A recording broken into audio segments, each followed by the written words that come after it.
Everything is New York, big city of dreams. NYC.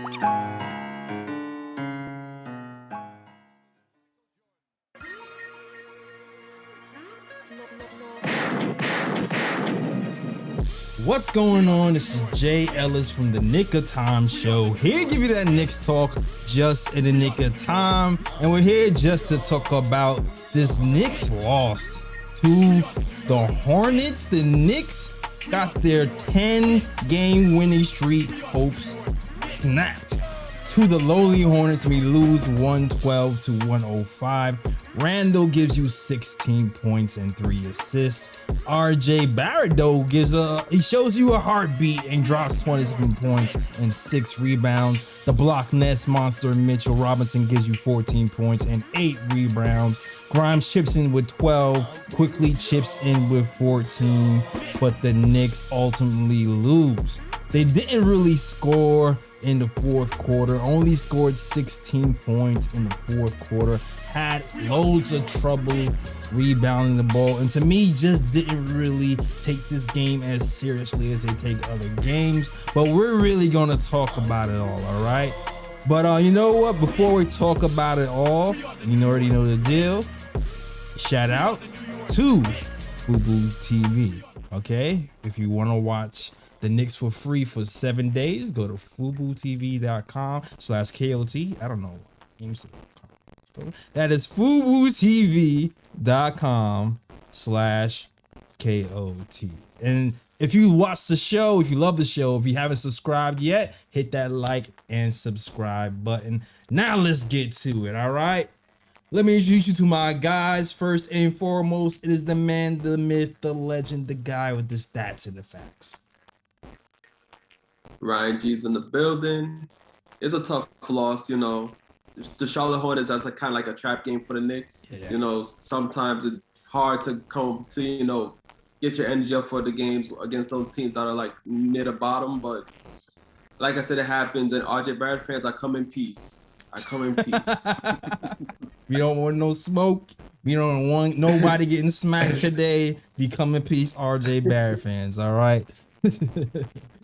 Next, you already know this man. It is the Latin assassin, ESPN contributor, you know, posting and toasting contributor, Deadspin contributor, Lee Escobedo. What's going on, Lee?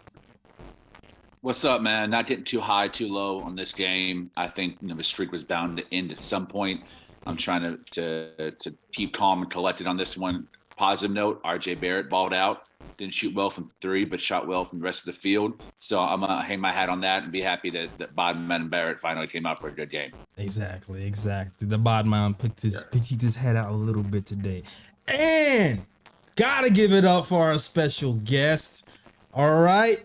My man has been everywhere. Sportscaster. He's been on SNY, CBS Sports, Emmy nominated Chris Williamson. What's going on? What's up, baby? How y'all doing? Hey, look, man, I was ready when I was told, or when we agreed that this was going to be the game that I was going to come on the show for. I was like, oh, bet. Instant W. And then the way that first half played, I said, oh, yeah, we really about to, turn it up. And then that third quarter, bro, it was like they just ran out of gas from all those, high octane games, a couple games before. But it's a pleasure to be on here, really blessed. And like Lee said, I'm not getting too high or I'm not getting too low on this loss. Like we knew they were not going to win, like 15 straight games. So it's better that it's ended now. I get, yeah. Fire tips. I'm joking. Nah, hell no. We ain't talking about that right now. Bro. I'm joking. But let me get your thoughts on the game first. So where do you think that we really went wrong? And you can also talk about what you think even went right if you want to go there. Well, in the first half, they were playing great, sharing the ball. They were leaning on RJ Barrett. He had the hot hand. Like Lee said, he didn't shoot particularly well from 3, but he did have one. I think he had 1 3 in the first half that I think really set him off and he came alive. And then you had Josh Hart, who has been playing so fantastic for this team. His ability to drive and draw defenders then kick it out, even drives to the basket and put it up. But here's what happened in the third quarter, guys. They started to revert back to some of their old ways. Yeah. Julius Randle played too much hero ball, wasn't able to control it. The out-rebounding, the fact that Hornets were out-rebounding them in the third quarter, that's what really stuck out to me. Yeah. Like, it was like they got 5 offensive rebounds in one possession, and the Knicks were just completely gassed. I think they just ran out of steam, honestly, because they looked great in the first half. I think that adrenaline from all those victories. But in the second half, they kind of came back down to life. It was like, okay, this might be one that they're not going to get, even though, it is a Charlotte Hornets team that does not have LaMelo Ball. Yeah. This was one of those, you got to respect the game or the game will disrespect you. I think the Knicks got really high, scoring 45 points in the second quarter and thought, you know what? We can turn it on and off when we want to. We can take a couple of plays off. Be up 16. What's the big deal? We got Julius Randle, and it just didn't really come together when they decide to try to turn it on. I don't know, but Ryan G, what you think? I mainly agree with what Chris said. Like, I feel like I didn't see like a attitude where it was like, we could turn it on and off when we want. Like, I feel like the Knicks played pretty good all game.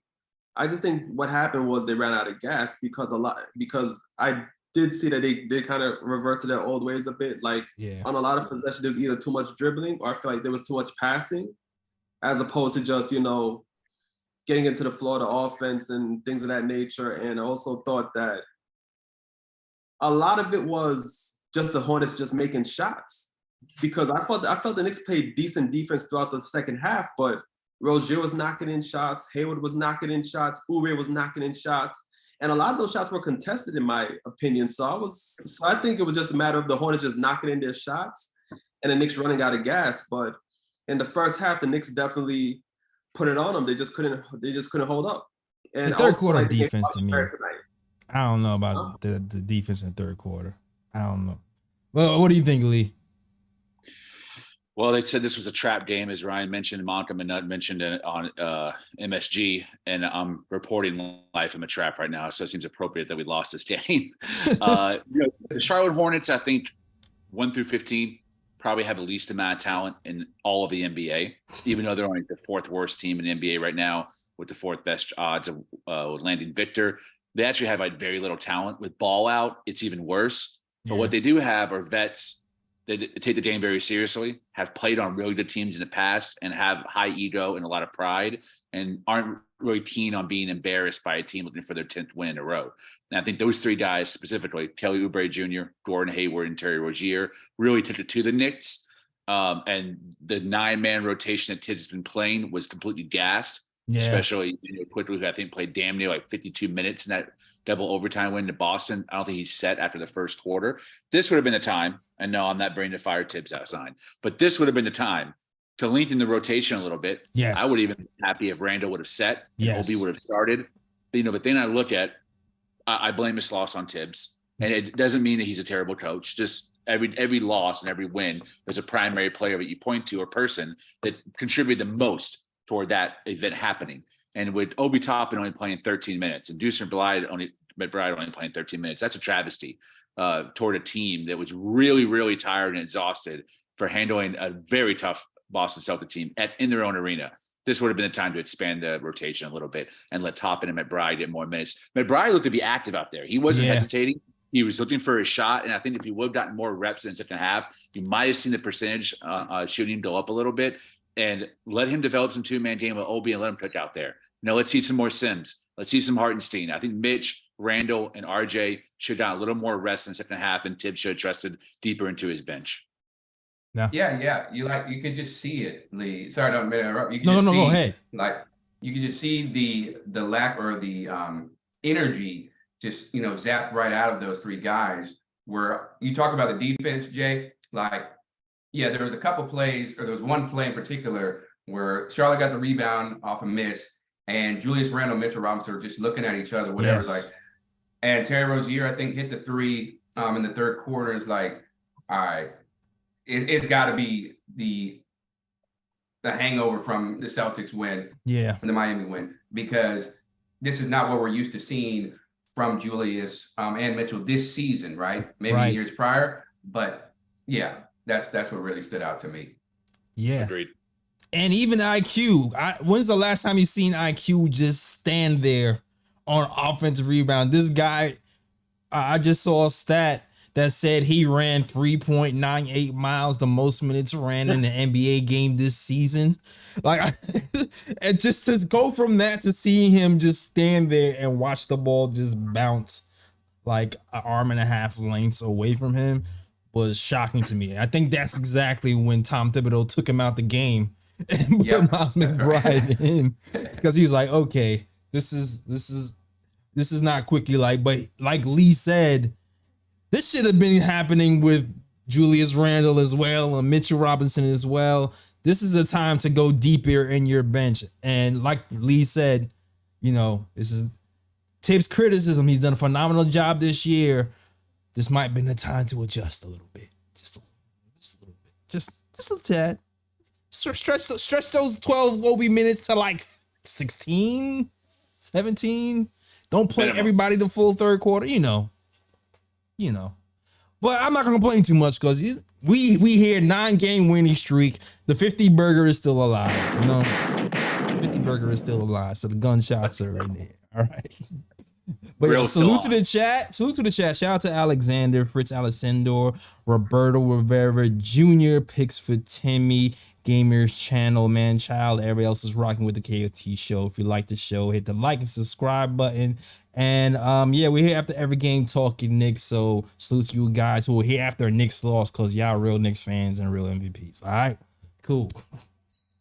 But let's talk about RJ Barrett real quick, because RJ Barrett, he had 2 games where he scored pretty well.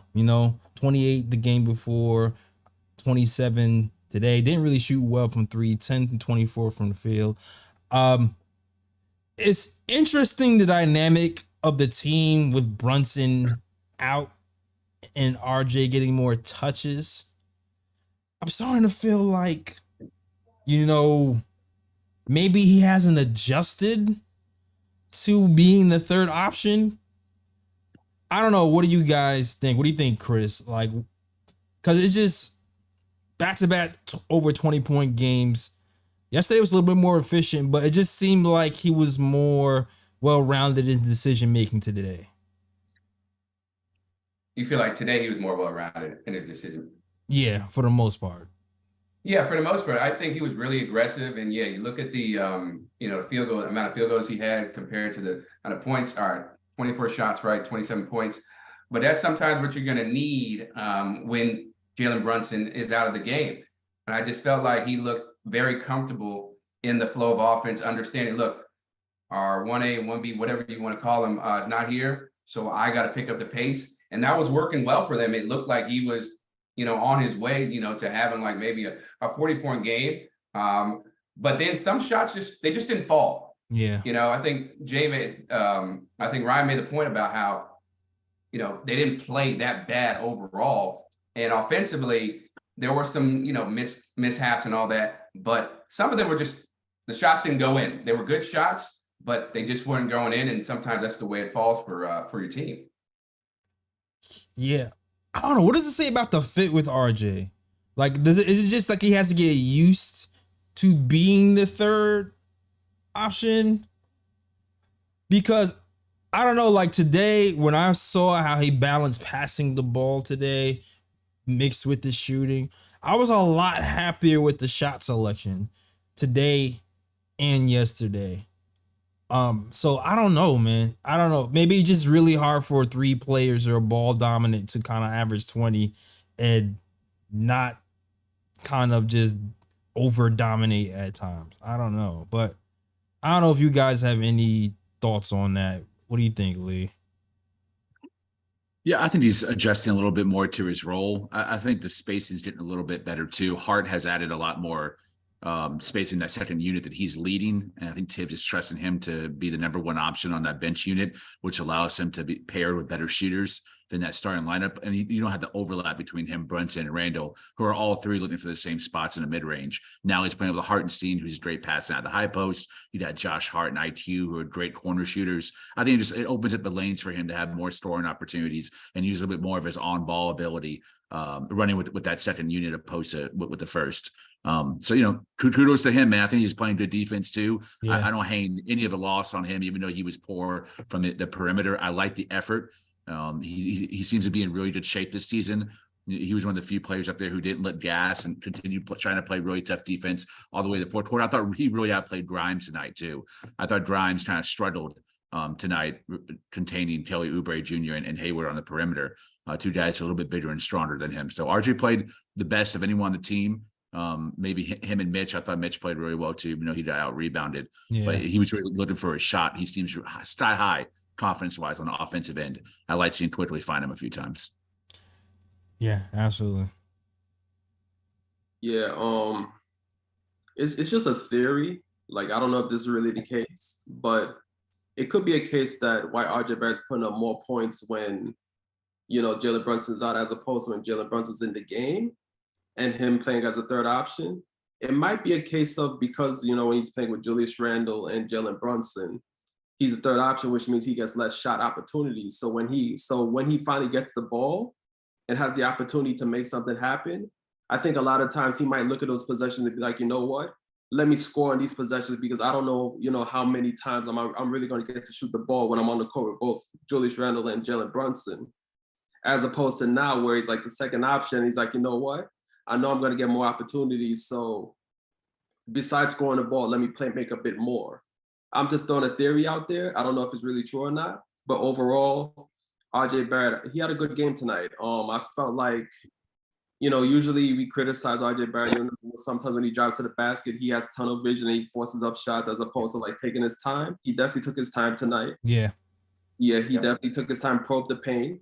I think he found like Hardenstein and Mitch on a couple passes in the paint for easy dunks, and he was just taking his time with the floaters, getting to the basket. Good energy tonight. If RJ Barrett plays like this when Julius Randle and Jalen Brunson is actually playing, like Lee said, this Knicks team becomes hard to beat when RJ Barrett puts up performances like he put on tonight. But the thing is that, he's not really consistent. But I'm glad to see that, he put on the performance he did tonight, and it's encouraging the last two games. Yeah. I just kind of feel like sometimes when people are injured, somebody else finds their rhythm. Emmanuel Quickly has been that guy for Jalen Brunson. Jalen Brunson's down, and man Quickly's finding his rhythm. He found it earlier when Jalen Brunson went down, but I kind of feel like RJ Barrett is doing that subsequently as well.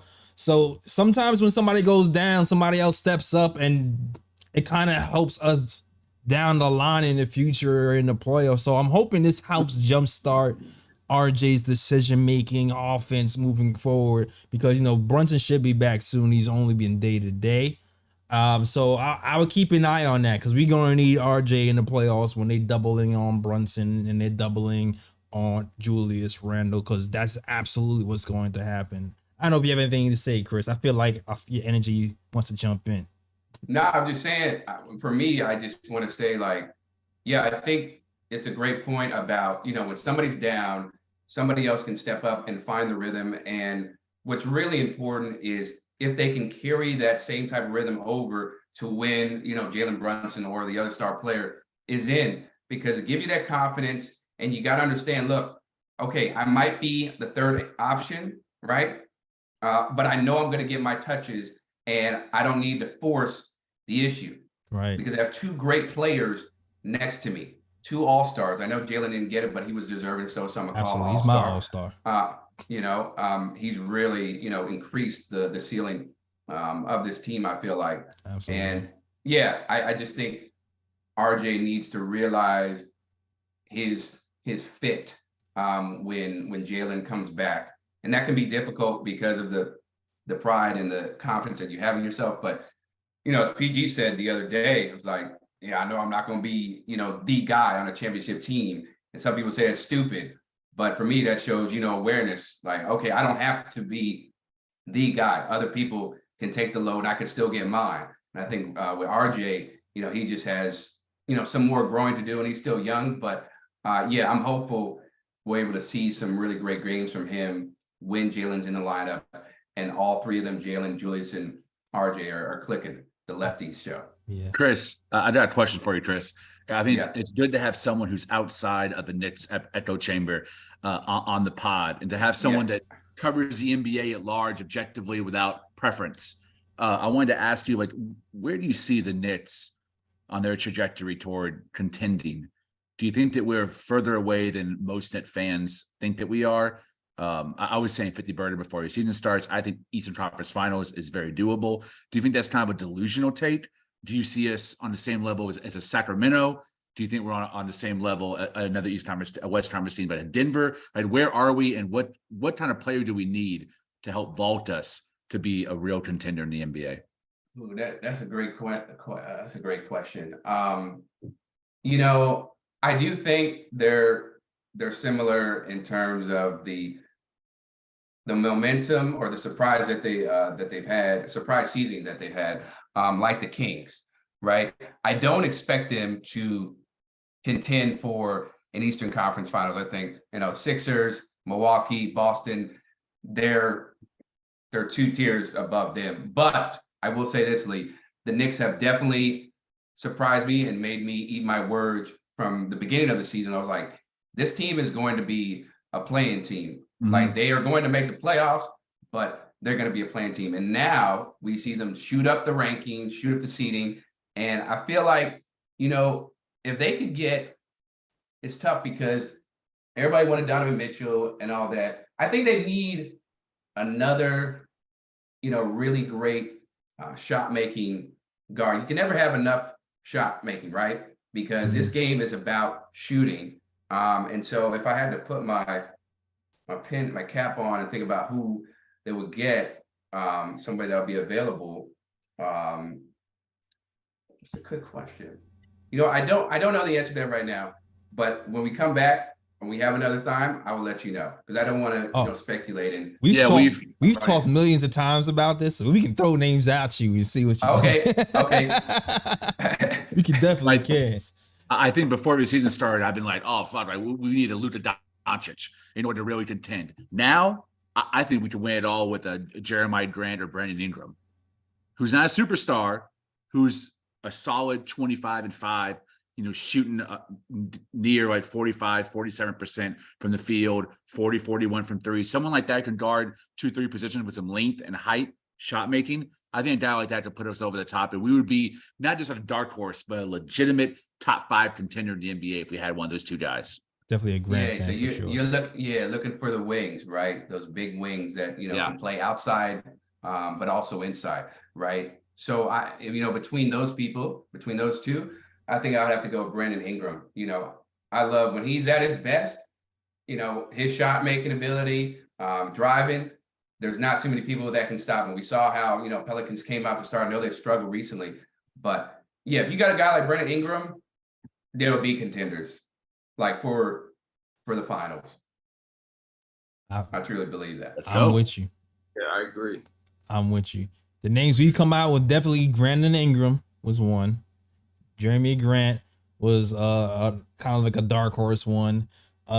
Anthony Edwards is also one. We dreaming big here. We dreaming big, all right? Yeah. We don't know what's going on with the Timberwolves. We don't know what's going on with them. But it's like, what are you gonna get, right? How are you gonna get somebody like, Anthony Edwards? That's a dream. But even Brandon Ingram, all right, what are you gonna give up to get him though? Like, that's how it's gonna work out. Or I think they're, if I remember correctly, they're like 12th, but they're tied with that 10th spot in the West, which is like way under the expectations that front office had to start the season with a fully healthy CJ McCollum and a healthy Zion Williamson, another year of Herb Jones and Jose Alvarado. They were probably expecting big things. So if they get bounced in a play-in tournament or smacked in the first round, they could be looking at changing things up. And of the three, Brandon Ingram seems the most likely piece to be put on the market because you need a solid return while also keeping the veteran CJ McCollum that run the show and Zion Williams as your centerpiece. Yeah. No, it's very true. Very true. I don't know, man. It's gonna be interesting because this league is so unpredictable, always, entertaining, so much drama. But like you said, one result, like if somebody gets bounced out of the first round or whatever, they don't make the playoffs, that can change the entire fortune of not only their franchise, but also another franchise. Like, all right, this ain't gonna work, bro. Yep. So let's ship off some pieces that we like, but we can get some good guys in return. Listen. What about you and like CJ? Is too small for you? Too small. Yeah. The timelines are too different past the prime too. Yeah. Like we trying to. We want somebody a little bit younger. Dark Horse. Mm-hmm. Yeah. Listen, man. I look back at old KOT episode when Ian was on. Ian's been sneakily mentioning Embiid since like October. So now, and it's like months later, and he's still mentioning. I'm like, yo, what does Ian know? Ian knows. Let's talk about it. Let's talk about it. What do you think, Chris? I literally saw a report about Embiid possibly, leaving or whatever. Something happened with him with the Sixers. So here's what I'll say. Anything can happen. Anything can happen. I never expected Kyrie Irving to be back as a net, after the whole thing with between the anti-Semitic link. I never expected him to ask for a trade, after they resolved all that. So there is literally endless possibilities for what could happen regarding the Sixers, including Harden and Joel Embiid. Is it likely? Nah, but you never know, man. The reports that I keep seeing that's making me think it could possibly happen. They've been talking about James Harden leaving, going back to Houston for like 3 months. So to me, what's happening in the locker room where that's coming out like that early in the middle of a season where they're third in the East, like something is weird in 76er land. I don't know. That's just weird to me. What worries me about a trade of Embiid magnitude is you're going to disrupt the continuity, like in a really magnified way. Mitchell Robinson's definitely not be included in that trade. Emmanuel Quickly is probably going to be included in that trade.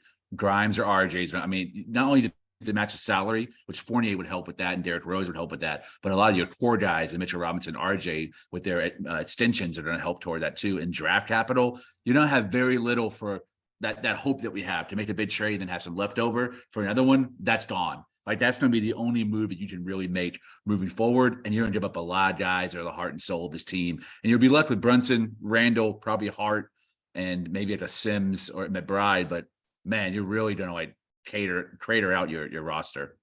Is it worth it? Yeah. I think so. I'm sorry. Yeah.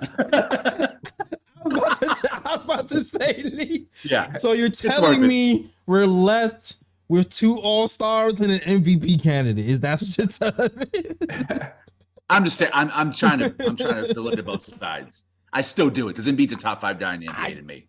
It would hurt for sure because of the emotional connection to the guys that we drafted and groomed, but that talent is ridiculous. Like I'm scared of the 76ers in the playoffs for a legit reason. Once Embiid has you on the island, it's his island, and what can you really do? You mix that with Jalen Brunson's clutch shot making, top 2 clutch player in the perimeter. Like, come on, like what are we talking about? You feel like all those 3 guys would be enough to win it all? You feel like that would be a really scary team? I think they would be an amazing team. But yeah, the whole continuity thing, like, I guess my question to you guys is, how patient would you be in terms of what you're expecting from this team? Ryan, you haven't talked a little bit. What do you think? Well, I'm just letting the guys have their fun with all these wild trade scenarios. But, I mean, I think if the Knicks were to acquire Embiid and they have Julius Randle, Jalen Brunson, able to keep one or two guys from the core. I would give them the first season. I would kind of, let it slide a bit because I think they would need time to mesh and to really get to know each other. So, the first season, if they can make like Eastern Conference Finals or whatever the case may be, I'd be cool with that. But then the second season on, then I would expect them to really contend, because after that, then it's like, okay, after a year of playing with each other, now you should be able to mesh, each other's game better, which spots everybody likes to operate at. And then, and now let's see if we can actually get a legit championship run and then go for that title. So I'd probably give them like 2 years. Yeah. 2 years? Great. Yeah. I mean, listen, I kind of like this Josh Hart trade for this type of reason, because before I felt like it was Grimes or a bust on the perimeter, when it comes to a guy who can defend at a high level. But now with Josh Hart here, he's kind of like, a little bit of upgraded Grimes on the defensive end anyway. If we at least end up keeping one of those, I still feel like there's a chance to have some type of continuity that we can build on from one season to another. You know what I'm saying? That's the way my mind is thinking anyway. No, I definitely agree. I think it's not unrealistic to see them to make that trade, right, and have it work out. I don't think is wild at all. I will say that a lot of Knicks fans would be pissed giving up some of that homegrown talent, because I think there's this idea that it's like you guys want the big superstar to come to New York. However, you also don't want to give up. Like if you give up RJ Barrett, I know people are going to lose their mind. But if it ends up in a championship, like it did for the Lakers, I know it was in the bubble, but still was a championship. Gave away all those players, Brandon Ingram, D'Lo, all them. It's worth it, right? You get one championship. Yep. Come on now. Yep. Yeah, The NBA would be on fire. I agree. If you never won anything, like if you didn't win, I guess the next 10 years, I feel like it'd still be worth it. listen, I wholeheartedly agree. Same. the Golden State Warriors traded their golden child, Monta Ellis, so they can focus. And Golden State Warrior fans were pissed for a long time, but they're not really pissed anymore. I mean, maybe this year, because this year is not. But they ran off a few championships after that, so I don't know. That's just me. Fritz, you want to call? Fritz has something to say. Fritz wants to make a call and join in. If you want to join in this conversation, you definitely can. The number is at the bottom, 319-527-6241. That's 319-527-6241. Sure. I have a question about Quickly, too. All right. Because you know me, last year, I wanted Quickly to start so bad. And I've seen so many players come here and start to play over our young guys that I was thinking irrational. And I'm like, no, don't bring Jalen Brunson over here because I want Quickly to start.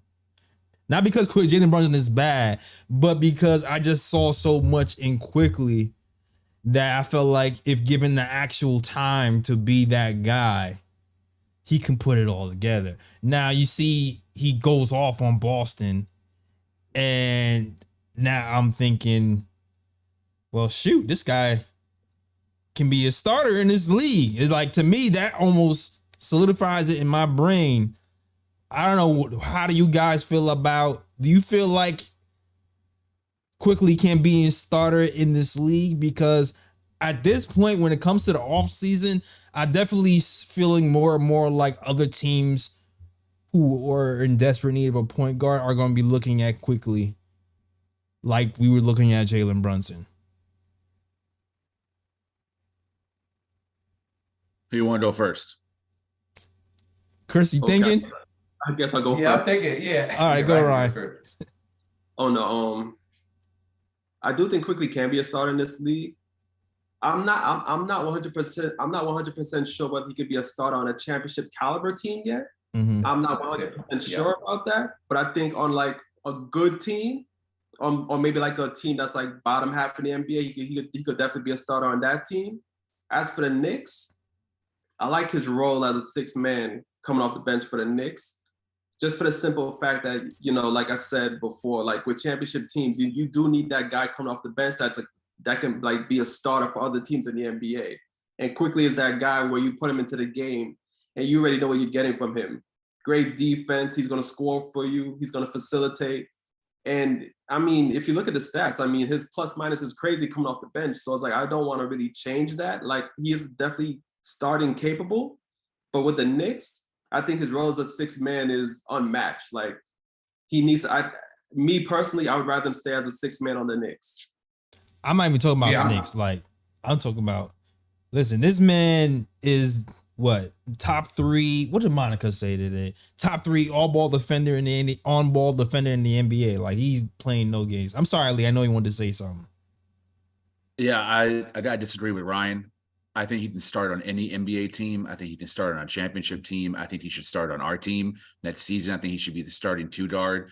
I think he's just like Brunson in terms of his ability to impact a team. I like the analogy of how we were looking at Brunson, but we had Quickly in the pocket, and now other teams will be looking at Quickly to fill their starting point guard role. I also think he's under the bag.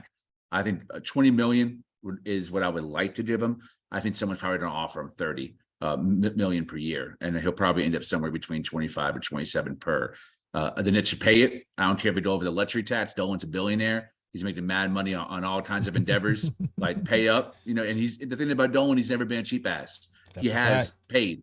He's overpaid Phil Jackson, overpaid Eddie Curry, overpaid James Johnson back in the day. Like, he's overpaid everybody. So let's get into the luxury tax. Let's pay Quickly what he deserves. I think he's a top 3 cornerstone for us after Brunson and Randall. He's super young, only 23 years old. He's a baller, plays both sides of the court, our best on-ball defender, maybe our best facilitator. It's a close call. We got a few of them on this team. But yeah, man, pay the man, start the man. Really? Oh, wow. That is so interesting. And you don't consider RJ a part of that cornerstone 3? No, I would put RJ probably 5th after Mitch. Damn. Which was the most important. Wow. That is definitely not how some Knicks fans I know feel. That's like their baby, their prized possession. So to hear you say that is hysterical. I mean, it's very valid, and I definitely understand where you're coming from. I just wasn't expecting you. We've come to the conclusion that on this show anyway, that Quickly today, we trust Quickly the ball more than RJ the ball. Yes. I also think he has a higher ceiling, and I think he has a higher floor as well. I would argue he's actually already better than RJ right now. Yeah. We just don't see that to its full potential because of the role that he's having to play off the bench in a lower usage situation. If you gave him RJ's role in minutes, I think he's averaging 23 points a game on more efficient splits. Yeah. And he's the most, not only is he the best defender we have, he's the most consistent perimeter defender we have too, who can really guard guys above his size. He can punch above his weight class, and he's got a ceiling to go. For me, what we've seen in RJ, I think this is RJ. I don't think he has another tier, and I'm not mad at that. That's where I disagree. I with want to you, keep him. But yeah, I disagree there too. I disagree with that too. I think Quickly has a higher ceiling that we haven't even seen yet, and won't see until he starts. You know, that's a great point, because we just saw what happened with Mikal Bridges. Like, he's on the Phoenix Suns, 3-and-D guy. You know, he can put up points, you know, if he needs to with all the injuries. We saw that. And then he goes to the Nets, and then he's exploding for 30, 40, whatever. And it's all because of the role that he's put in. So I do like that. I do like that point, because it's all about the fit and what role you're given. If you're coming off the bench and you're only getting 15 minutes or whatever, you can only do so much. Right. But if you're starting, it's like, okay, now we see, you know, what your full potential is as you go through, you know, the ups and downs of being a starter. So yeah, I'm excited to see how he evolves his game. I hope you're wrong though, Lee, about RJ, just because, you know, as a Duke guy, I love Duke growing up, and He's a lefty. I was a lefty. Horrible. But yeah. I'm 50-50 on that. Like, this may be the best he ever gets. And then there's also a side of me that's like, nah, maybe there's another step that he can develop. If this is the best he ever gets, that's not a bad thing. He's not bad. I think he's a very solid player, capable of dropping 30, also capable of dropping 10. And really, when he's 30, it's going to be inefficient like tonight, 1 to 7 from 3. But I like the way he's driving to the basket. I just don't think he has a star level to attain to like I do Quickly. Well, you know what it is? That's fair. With Quickly, the swing scale is the shooting. Like it's the shooting, and it's also the IQ on both sides of the ball. The whole game you're seeing IQ literally direct traffic on the offensive end and the defensive end. Then you see him guarding small guys. Then you see him guarding power forwards, and you're thinking, oh, it's gonna be barbecue chicken, and it gets a steal or it gets a block or it gets a, and then he throwing alley-oop. There's just so many dimensions, and he's so versatile. And to me, he's also a leader. And like we said before, he just hasn't had the minutes and the role to really show all of that, which is kind of why I'm a little bit nervous when it comes to this offseason, because I know he sees it himself. I see it. If I see it, I know he sees it. So I'm hoping to, like Lee said, Knicks open up that purse really big. Yeah. Yeah, I'm just gonna push back a little bit with the whole IQ and RJ ceiling, because I do think Quick has a high ceiling, but I do think RJ's ceiling is a bit higher. It's because I've seen on RJ's best games, when he puts it all together, when he's shooting well, when he's driving to the basket, when he's actually able to look for his teammates and pass the ball as he's driving to the basket, and things of that nature. I do feel like if RJ puts it together, especially playing a premium position at the wing in the NBA, I do think RJ Barrett's ceiling is higher, but I also agree that at this moment, IQ is the better player. So that's the only place where I would like push back at. But yeah, that's fair. And I think the difference for me is that Quickly doesn't have any physical limitations. He might be a little bit shorter, but he's got a long wingspan, and he's really quick for a step, and he's a fast player as well. RJ's got physical limitations. He's slow. He's slower than most wings, and he has very little vertical. He's just not. He's not a hopper, and that limits him going to the basket too. That's not. Yeah. Oh, go ahead, Chris. No, go ahead. You got it. Because they both have different limitations, though. Because Quickly's limitation is he doesn't have the brute strength that RJ has. So RJ has that luxury to kind of play slower in the paint and probe and almost rest for longer periods of time. And if he was if he's ever able to harness how to use his strength with the footwork of Brunson and get his touch together and kind of just lean on that, he can be very dangerous and just beat the guys up in the paint and be a catch and shoot guy. And he'll be great and nice and consistent, which is why I still haven't given up on RJ as of yet. Cause I see flashes when the touch around the rim is there and when the passing is there. So I haven't all the way given up on him. With Quickly, he's not going to be able to slow the game down and punish you in the middle. Like if he had some weight on him, he could, like Brunson does, but he's not able to do that. So there's just different. They both have limitations and different strengths and weaknesses. It's just different ways of using what they have. You know what I mean? Yeah, definitely different ways of using them. And look, that for here. But here's the thing, Jay. This game, it's important to have the strength in this league. But I think it's more important to have, the speed and the quickness that Lee was talking about, right? That first step is a game changer, right? In every aspect of the way, because if you have a quick ass first step and they can't guard you, you're gonna get unlimited buckets. And then even if they double you, then you kick it out. IQ has their smarts. You get the open man, boom, they knock down the shot. That's almost unstoppable. The size wise, right?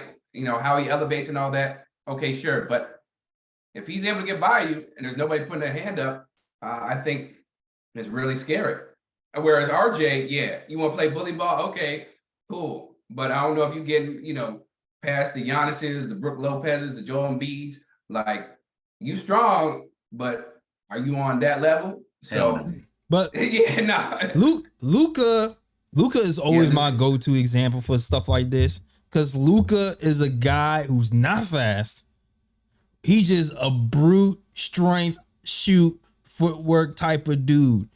And he just leans on that body contact angles. Like, you don't necessarily have to be super fast if you're like big and strong. And that's what I'm saying. There's guys in the league who get buckets who aren't lightning fast, which is what I'm saying, which is why I like, even we call him Jimmy Butler. Jimmy Buckets has been getting buckets for a long time. He is not that fast, but he got the footwork. He dupe you into getting fouls, and he'll live in that paint, that lower paint area all day long. So there's guys who can do it. DeMar DeRozan isn't. He's like in the middle. He's a little faster, but it's footwork, head fakes, and angles. Huh? He's very athletic. Yeah, and DeMar DeRozan. Yeah. DeMar DeRozan's a little more athletic. Right. I'm gonna push back one more time, and then y'all can have the final say on this. That everyone that you mentioned, Luka, DeMar DeRozan, Jimmy Butler, is exponentially more talented than RJ Barrett. That all three have way higher IQs, all three have way better footwork, all three are way better two-way players, and all three have way better shots than RJ Barrett, and will have a better game than him. I don't think RJ will ever be at any of those three guys' levels, even though those three guys themselves are at different levels. So you're kind of comparing apples to oranges here. And also Emmanuel Quickly, you're right. When he's at the 2 guard spot, he is overpowered, but as a point guard, no, he's not.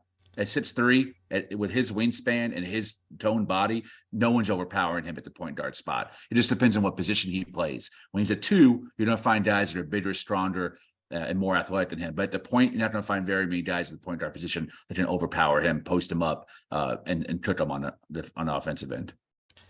Very true. That's a good point. My thing is, when Jimmy Butler came in the league, he wasn't getting that many minutes, right? Was everybody saying he was super talented when he first came in the league, or did he work his way through that? Like, there's guys who were drafted lower who worked their way through that. And RJ has that work ethic. I'm not saying that that's a guaranteed and that's definitely going to happen, but I'm just saying, like, people who's developed shots over years. Jason Kidd couldn't even shoot until year 8? 15. 15. It took a while, bro. It took a while. It took a while. Then it was like, oh, you can't leave Jason open.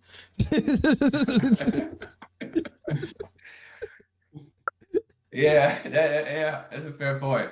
But Jay Kidd, yeah, that's Ace different, and Kid. No Jay. No Jay. Okay. Ace and Kid. I remember that. Tell him. My bad. Tell him. Are you still online? He was going back and forth into a real basketball debate, real. Tell him, you still online? Because I know Tell him has something to say. Hopefully you remember what you had to say, Tell him. I didn't want to stop the flow of the conversation. Tell him, you still there? Yes. Testing. Testing. Can you hear me? Testing. Testing. Oh, good. Clear. Hey, how you doing tonight, Jay Ellis? Hey, how you doing tonight, my man with the stats and the facts, Ryan G? Hey, how you doing tonight, Truth Telling Lee? And hey, how you doing tonight, Mr. Emmy nomination, Chris Williamson? So, check this out. Tonight's L, I ain't worried about tonight's L. I eat L's. None of my predictions. I eat L's on this side. L's are nothing. So boom, this is a wake-up call. I want to use tonight's L as a wake-up call to prepare our Knicks for the playoffs, for what they gotta, look out for. Because the threesome of Oubre, Hayward, and Rozier, they were cooking tonight. There's gonna be better twosomes and threesomes in the playoffs. So the Knicks gotta be ready for it for the Cavaliers, obviously, right? With Mitchell, Garland, and possibly Mobley. That's gonna be lethal. So I'm hoping that the Knicks can step up their defense offensively. RJ, Randall, IQ, Grimes, they just missed a lot of threes. But defensively, I love IQ. He was getting baked in that second half. Crazy tonight by Terry Rozier. I'm hoping that we can step up our defense moving forward because defense is what's going to keep us in these games so that we have our boy Brunson save the day at the end. But boom, check this out. I do believe fatigue played a factor in tonight's L. I still don't rock with our head coach. One quarter, Randall, 12 minutes played. It just doesn't make any sense. The game ends. Obi, 12 to 13 minutes played. Why? It doesn't make sense. With that being said, I don't believe the head coach is why we lost tonight. I believe the poor shooting combined with the referees are why we lost tonight, baby. Yeah, the At refs the is end of the game, down 3, less than a minute. We got the rock. IQ. Looks like he did something bad. Looks like he choked up a whack layup. And Randall did what I expected him to do. He mushed the small man out the way. Randall's muscular 6'8", 250 is a small 6'2" guard in the play. He pursued the loose ball. He about to get the loose ball and then possibly get the old board kick out for a possible 3. And what do the Zebras do? They hit us with the Super Bowl call. That's the garbage that ended the game prematurely. And they hit us with that. The rest of the game, Randall's complaining with the referees. And I'm right there with him complaining because they got some nerve. Not understanding how gravity works, how physics work. Small man in the way, big guy gets him out the way and gets the loose ball. Wake it up, referees. Wake it up. It was weird. Oh my God. That was comedy. That was comedy. 5-star call. Oh my goodness. So that's tell him. He calls. That's a moment. Speaks his mind. And it was all facts. It was all facts. Like, I'm not super mad because I knew, the fatigue factor. Yeah. And we kind of shot ourselves in the foot a little bit by the way we played in the third quarter. We're not hustling or we call it fatigue, whatever. But yeah, bruh, these refs, man, the refs are bad. Yeah. I mean, they were bad. I think on both sides, right? Yeah. Look, when Randall did that, I forgot if he shoved out Rozier or whoever. It was weird because it felt like they were letting them play. I think a couple possessions before, like there was a lot of contact and nothing was getting called, and then Randall did shove the dude, So, I mean, I think you call that, but you got to be consistent. Yeah, that's my main thing with the refs. You got to be consistent. If you're calling one way, okay, do it the whole time. If you're not, then don't. But here's what I do know about the refs: like they will call, they will have a call like on a foul or a charge or a block based on what's going to maybe extend the game, because it's about entertainment. Like the referees are paid by the league. The league is an entertainment business. And I was talking to our cousin on my wife's side and cousin-in-law, right? And he was telling me, yeah, if there's a situation where LeBron is coming down the court, they're down 2 against the Grizzlies, right? And John Morant is guarding him. If he bullies him and it's a bang call for a block or a charge, since they're down 2, they're gonna give the call to LeBron. But if it was the other way around, they're gonna give that call to Ja because they want to see more entertainment. And so I don't know. It's interesting. You got this information from Tim Donahue? No, bro. Nah, bro. This is not even, bro. Yeah. And this is my cousin-in-law who's a rep. Oh, he's right? Your cousin-in-law who's a rep? Oh, yeah. So secrets. What's that? Now you're giving away the secrets. Oh snap! Wait a minute. I ain't gonna put a name out there because I ain't gonna put it. I don't want to do that. But that's what he told me. Like that's what they are trained. That's what they're taught. Oh wow! They don't call carries. They don't call trap. Like nah. If it's an egregious travel, okay, yeah. But that's why you see all this. And when he told me that, everything made so much more sense in the way you see the game played. Like if there's barely any contact on a layup and the player makes it, they're not gonna call it. But if he misses and you see that late call, they're gonna call it. Because it affected the shot. But if he gets touched and he makes a lip, it didn't affect the shot, so no foul. This makes perfect sense.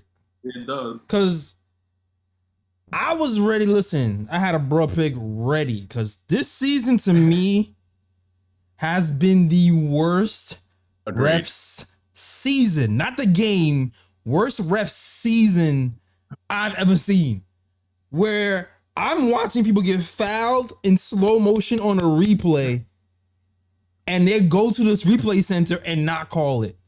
And I'm sitting here like, what the, how does this, when RJ got fouled on that shot and he slowed it down and saw Hayward literally hit his forearm affecting his shot and overturned the call, I don't understand. I don't get it. Yeah. No, that's real. Because I was like, because you heard Wally on the call, like, oh, that's definitely contact, before he hit the ball. It's like, it's not going to be overturned. And then the ref said, yep, challenge successful. I was like what? Bruh. But, there's some people, though, that like some refs, like Scott Foster. Oh, I hate Scott Foster. I don't know what his deal is. I don't know what his deal is. I don't think he's tied to that whole, maybe he's tied to the, entertainment thing, but he be on a power trip. A lot of these refs be on power trips and they want to flex their muscles and show them like, yeah, I control you. Like, I'm determining the game. Oh, yeah. Even if it's unconscious or whatever. Oh, yeah. I can't stand Scott Foster. I still remember when he gave a check to Courtney Lee in like a 1-point game versus the Grizzlies in like 2016. That was crazy. For taunting. He gave him a check for taunting at a jump ball. I was like, yo, Scott Foster should be in jail. I don't know, man. I'm sorry, man. Yeah, something. I know he point shaming on a game or something. I don't know. He definitely did. I don't know. Jim Donaghy and him, 2 peas in a pod. That's all I'll say. You guys have any bro picks? If you don't, Chris, if you don't know, we have something clear called bro picks, right? Bro picks are usually the dumbest plays that happen of the day, or it could just be anything stupid that you want to mention that you want to get off your chest. Yeah, you know what? I don't think from this game.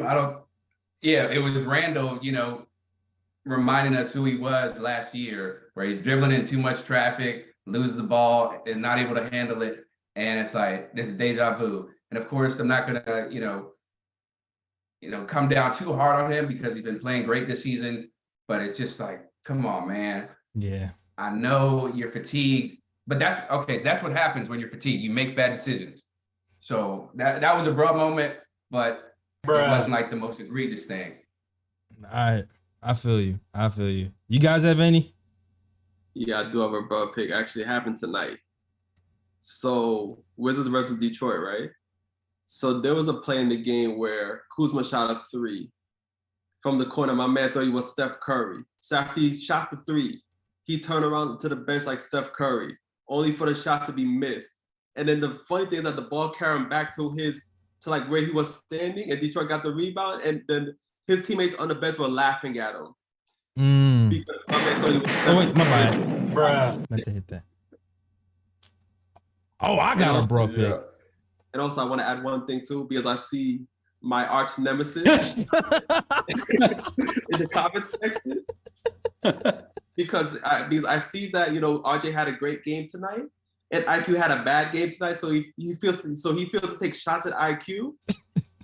Well, sir, that still doesn't take away from the fact that IQ had a great game against the Boston Celtics, and he was probably the reason why the Knicks won that game. Especially since he knocked in big shots in overtime, which RJ Barrett failed to do. I'm done. I don't even want to do the comparison thing, because then I'm gonna feel like I'm crapping on RJ, because I could just pull up the shooting numbers and then everything just gonna be dead.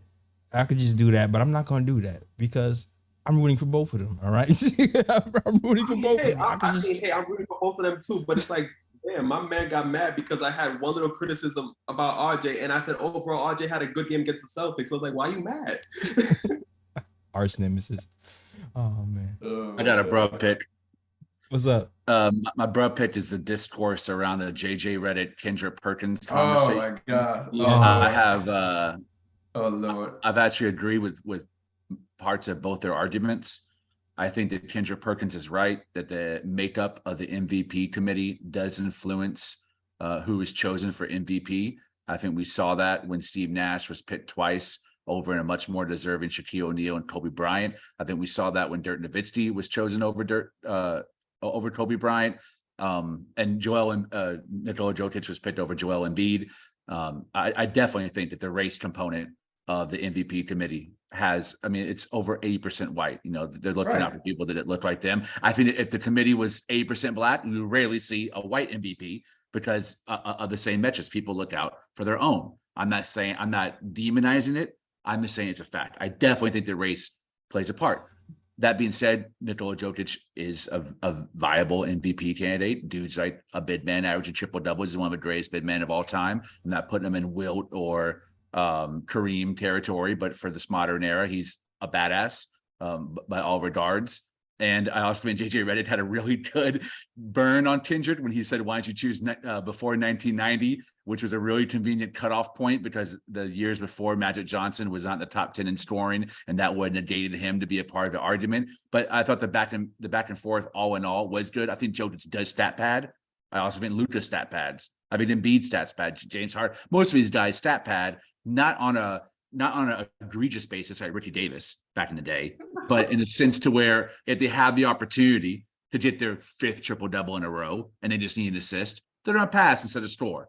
I don't think stat padding is necessarily a bad thing. Kendrick said that too. It's not a bad thing, but we cannot, as men, look at other men and assume what they're thinking in their mind. Right. So you can't clear Jokic of any ability to stat pad on his behalf. But I watch the games. I think even LeBron James does. They all do it to help themselves in certain situations, but they're not egregious in a sense where they're almost their whole career is stat padding, like they're the 15th bum off the bench trying to get in and score their first 2 points. There's levels to it. And I found both points on their side to be really viable. But to deny that 8% white guys in the MVP committee aren't looking out for their other white guy candidates, come on, man. Get that bun out of here, man. That's a brow pick. Yeah, I don't even think it's like looking out. It's like the bias, like, okay, we want to help elevate, Jokic, because there aren't as many white players in NBA. And he is still very deserving of the award. This is his best case for the award. Averaging a triple-double, best team in the West. He is playing lights out. I remember, Lee, you talked about Jokic stat padding. It's funny because I remember seeing a clip the other day. Somebody said, yeah, that was like your 23rd double-double. And the response was like, woo. And then that was the answer. So I feel like he doesn't give a damn about that. Maybe I'm wrong. At all. He just does. But he was just like, oh, okay, cool. Like he wants to win the championship. But yeah, the 1990 thing by JJ, that was I give him props for that. Yeah. Because that was real. Sure. You did that for a reason, man. Come on, man. Defend your argument. Come on, dog.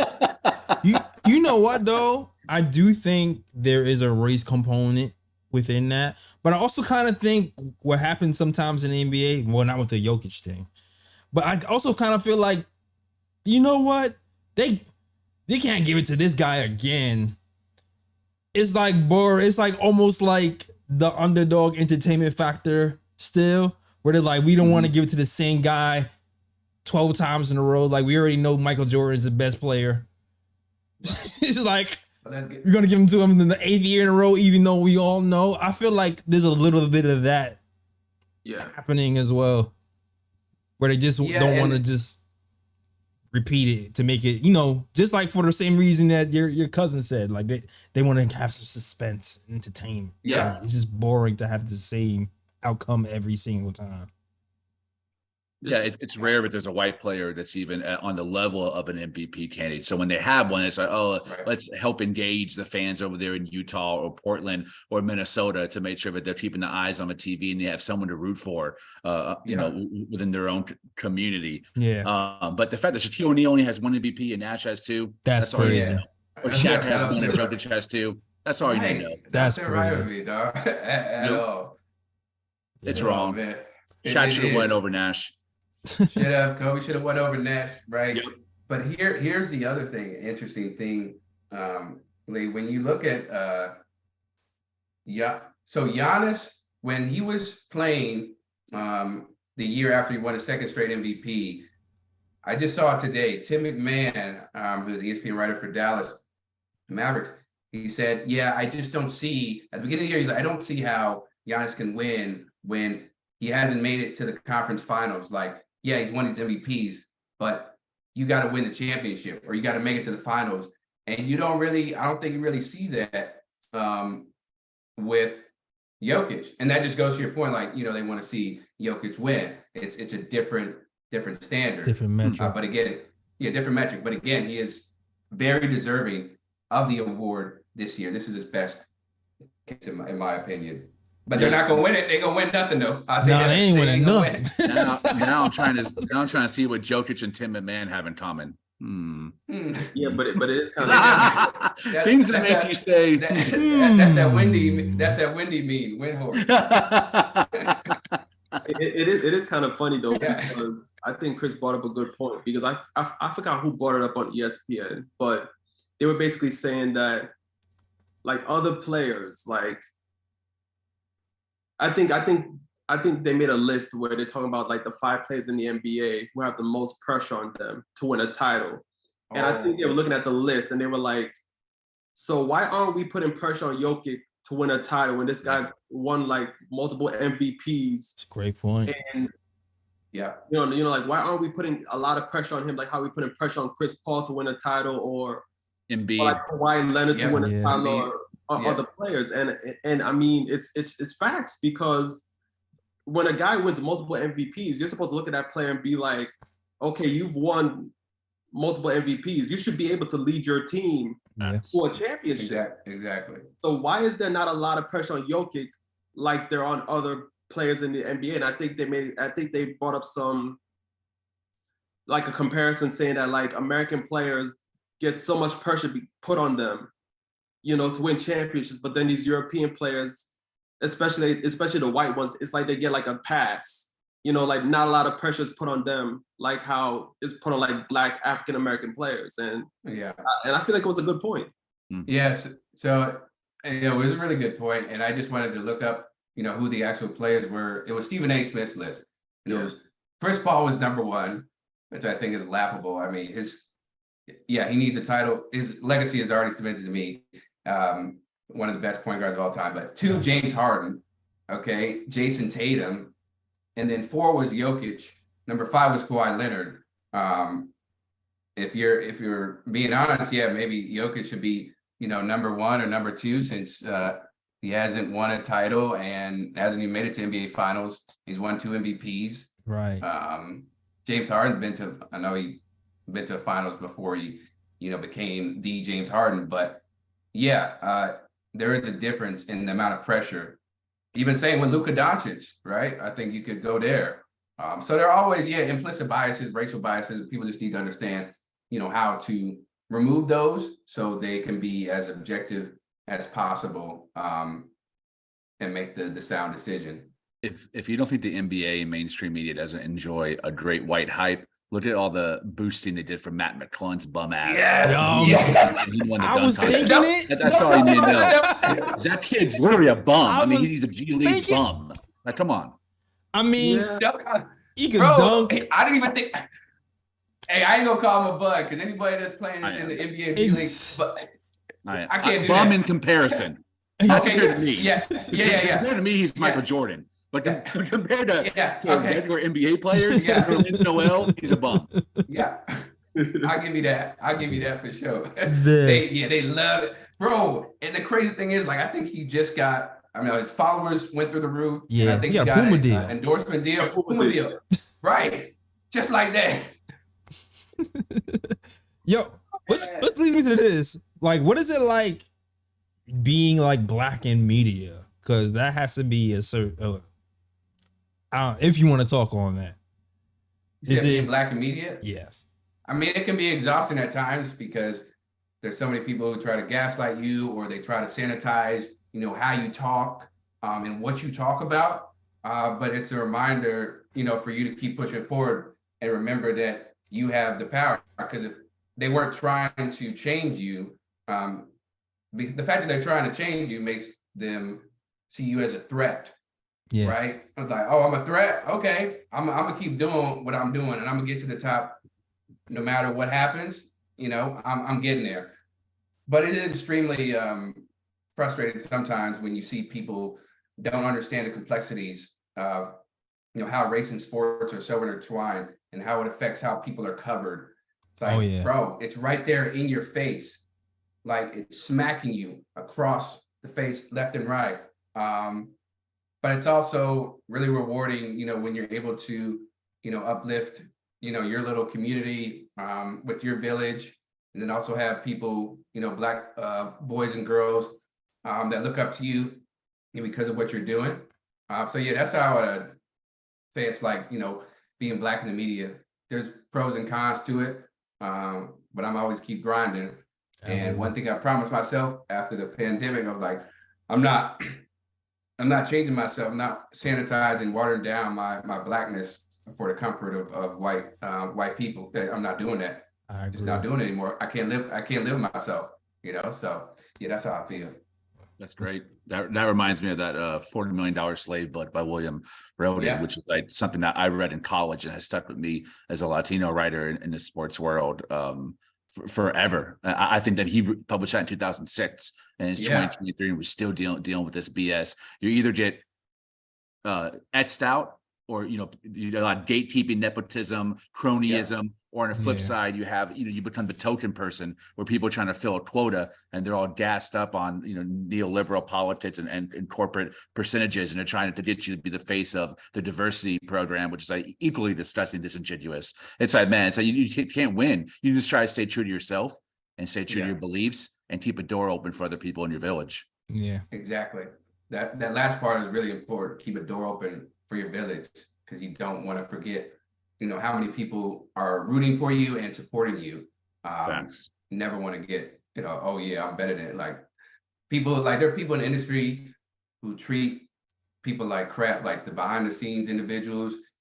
And I'm looking at them like, yo, who raised you? Like what happened where you lost your sensibilities, your principles? Yeah. Like just treat humans like they want to be treated. I've never understood why people, well, some ways I do understand because they've been told yes a lot and they get whatever they want. But still, nah, man, I like kicking it with everybody. I don't matter if you the PA, chip operator, producer, talent. Yeah, sometimes I have more fun with the behind the scenes people. That's usually how it goes sometimes. Yeah. That's usually how it goes. Man, this is why I like, building stuff from the ground up. It's more rewarding. You can do what you want. Nobody can tell you nothing. They'd be like, oh, gunshots, it's not what.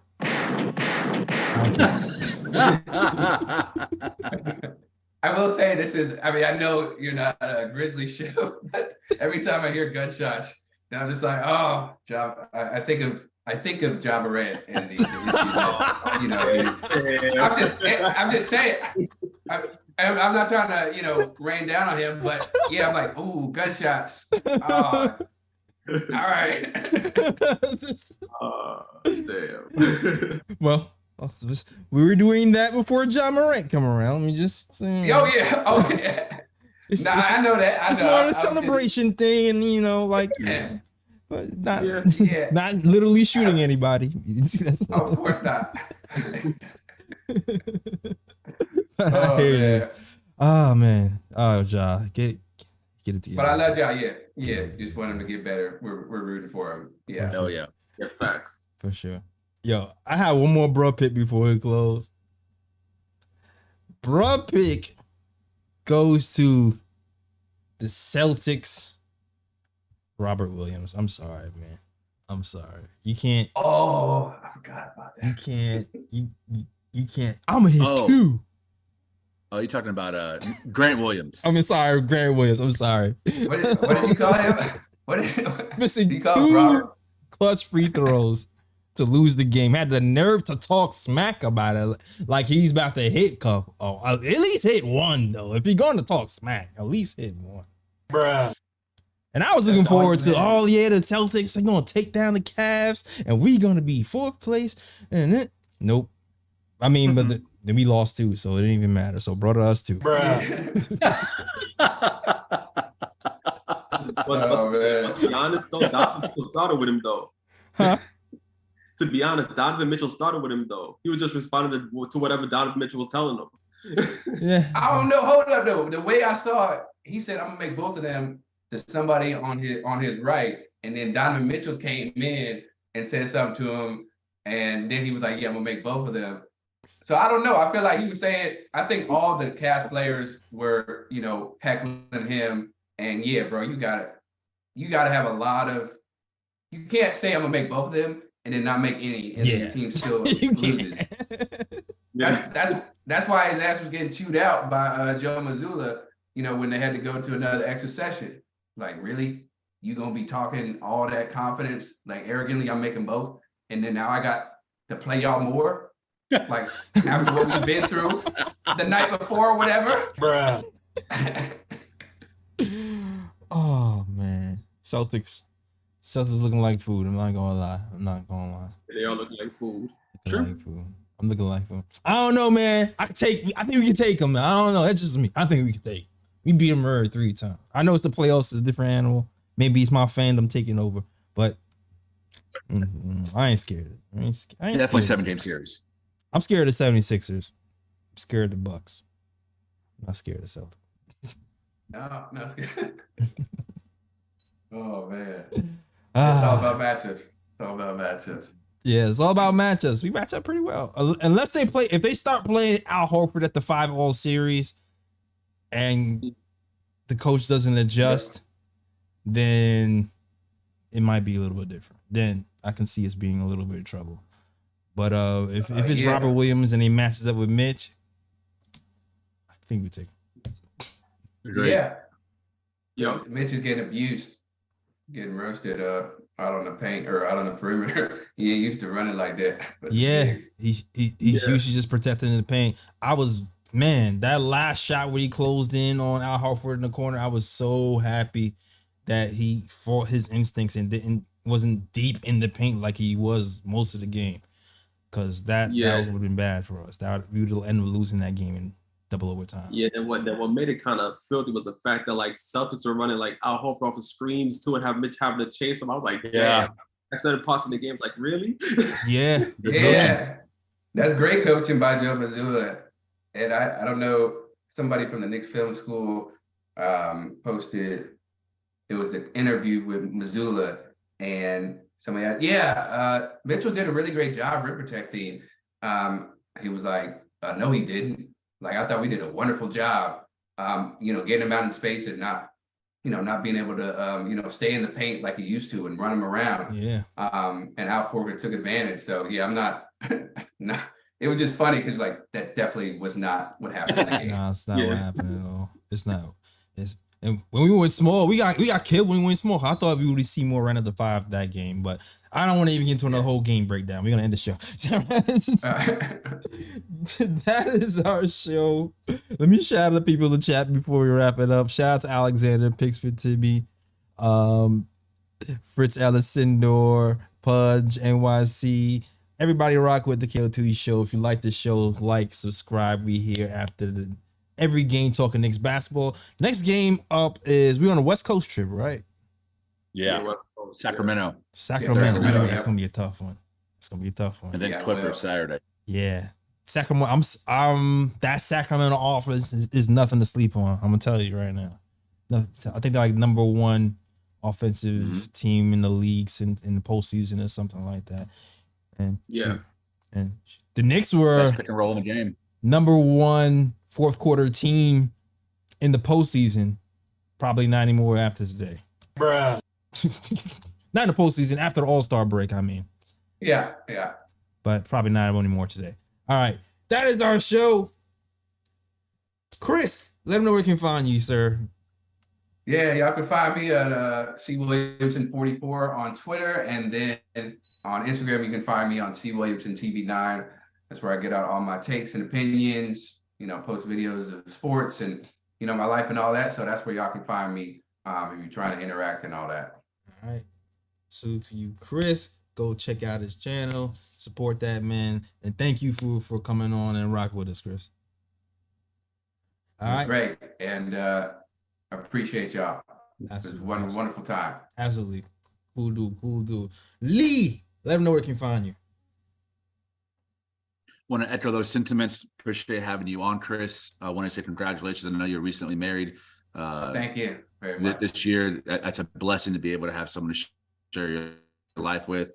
I'm very happy for you. Congratulations on that happening for you. And also thanks for coming on the show and bringing your basketball insight. I think you also helped spark conversation here about social issues around race and class, which I think are equally important in the intersectionality of sports. So I always love having a new voice to add to that conversation. It's something that we here at KOT take very seriously and try to make a part of all of our dialogues around the Knicks and the NBA. So thanks for having you on.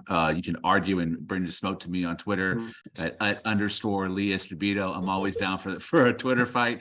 As Ryan and Jay always knows, I'm not inviting you, Chris, to argue with me, but the rest of the other guys in the chat. Just type Lee certainly engage me on a daily in the basis. search bar and you Lee Bum Knicks and Matt McClung. Lee Bum Knicks. Yeah. Forget how to spell his name. Hey, whenever I see you in person, I'll be like, "What's up, Bum?" That's all. My guy. My man. Let's go. There's few people let's say that. You're one of them. Who's the other dude? My pops would call me a Oh yeah, pops. That's about it. Your pops and your girl. That's it. and Jay Ellis would call me a bum. Jay Ellis call me a bum. Both cards. That's my big brother. Man, you know I won't even use Ryan's it. That's not fair. Yo, Ryan G, let her know they can follow you. Yeah, I'm gonna just echo everyone's sentiments. Congrats on the wedding, Chris, and thank you for coming on the show. Truly appreciate it. You can find me on Instagram at Sergi is Chillin'. Sergi that's is SIRG. Yes, that's SIRG is CHILLI. You can also find me at Sergi's Corner. You can also find me on Twitter at Ryan GKOT. Wonderful. I'm doing that right now, Sergi. We in there. Yes, sir. Yes, sir. Oh yeah. All right, so listen, SoundCloud, iTunes, Google Play, Stitcher, everywhere you listen to podcasts, listen to KOT Show. You already know. Snapbacks, thenickoftimeshow.com. Go there, get all the hats, merch, hit catalog, merch is there. Cop those. Follow us on Twitter, the KOT Show, Facebook at Knick of Time Show, and Instagram at the Knick of Time Show as well. All right, that is you do film too, right, Chris?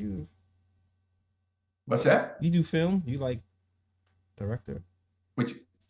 Nah, I don't direct. I mean, I produce stuff. You produce, but yeah, I don't film anymore. I used to be a videographer, but yeah, not anymore. Got you. Yeah. Got you. I'm off topic. My bad. That's our show. Now you good. Thank you guys for watching. And of course, as always, shout out the World Wide West. Everywhere we go, we leave a worldwide mess. It's a mess out here in these Knicks YouTube streets. That's our show. We out this mug. Peace. Peace. New York, big city of dreams. New York, big city of dreams. NYC.